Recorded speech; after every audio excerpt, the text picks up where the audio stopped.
জি, ধন্যবাদ আপনাকে। আপনি জানেন যে পবিত্র ঈদ উল ফিতরের আর মাত্র 2 দিন সময় বাকি রয়েছে। এরই মধ্যে কিন্তু প্রত্যেকটি মানুষ রাজধানী থেকে তাদের নারীর টানে ঘরে ফেরা শুরু করেছে। আমি এই মুহূর্তে রয়েছি ফরিদপুরের পদ্মা সেতু এলাকায়, যেটি ফরিদপুরের যে ঢাকা মাওয়া এক্সপ্রেসওয়ের একটি অংশ, যেখানে সকাল থেকে আমরা যেমনটি দেখছি যে সড়কে যানবাহনের এক ধরনের চাপ লক্ষ্য করা যাচ্ছে। সেই সাথে এই যে দক্ষিণাঞ্চলের যে প্রবেশদ্বার খ্যাত ফরিদপুরের যে ভাঙা যে অঞ্চলটি রয়েছে, বিশেষ করে এখান থেকে দক্ষিণাঞ্চলের প্রায় প্রত্যেকটি জেলায় প্রবেশ করার যে প্রবেশদ্বার হিসেবে কিন্তু এই জায়গাটি এক ধরনের পরিচিত।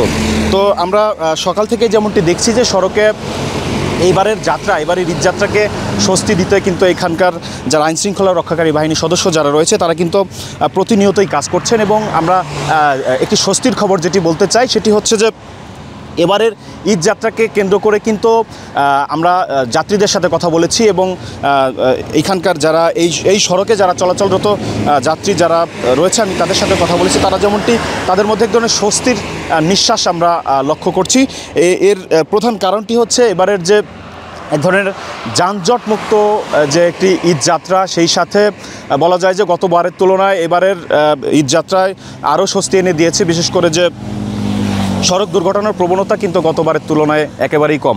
তো আমি এই মুহূর্তে রয়েছি একটি পুলিশ চেকপোস্টে, যেখানে হাইওয়ে পুলিশ সদস্যরা তারা প্রত্যেকটি গাড়ির যে গতি নিয়ন্ত্রণ করছেন।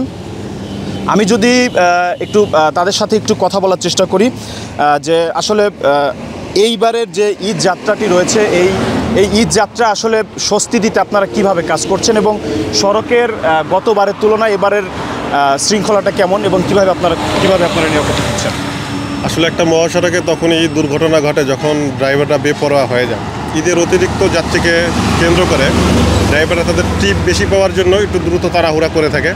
এই তাড়াহুড়ার কারণে অনেক সময় দুর্ঘটনা ঘটে।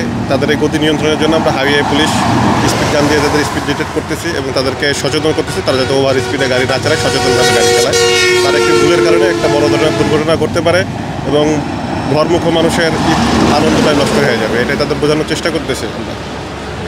জি, ধন্যবাদ। যেমনটি শুনছিলেন যে এখানকার একজন পুলিশ সদস্যের সাথে আমি কথা বলছিলাম, তিনি যেমনটি বলছিলেন যে এবার এই যাত্রাকে স্বস্তি দেওয়ার জন্য তারা তাদের জায়গা থেকে সর্বোচ্চ চেষ্টা চালিয়ে যাচ্ছেন এবং এই যে ঢাকা মাওয়া এক্সপ্রেসওয়ের যে দক্ষিণাঞ্চলের যে প্রবেশদ্বার যেই জায়গাটি রয়েছে, বিশেষ করে বরিশাল খুলনা থেকে শুরু করে দক্ষিণাঞ্চলের বেশ কয়েকটি জেলায় কিন্তু এখান থেকে প্রবেশ করে।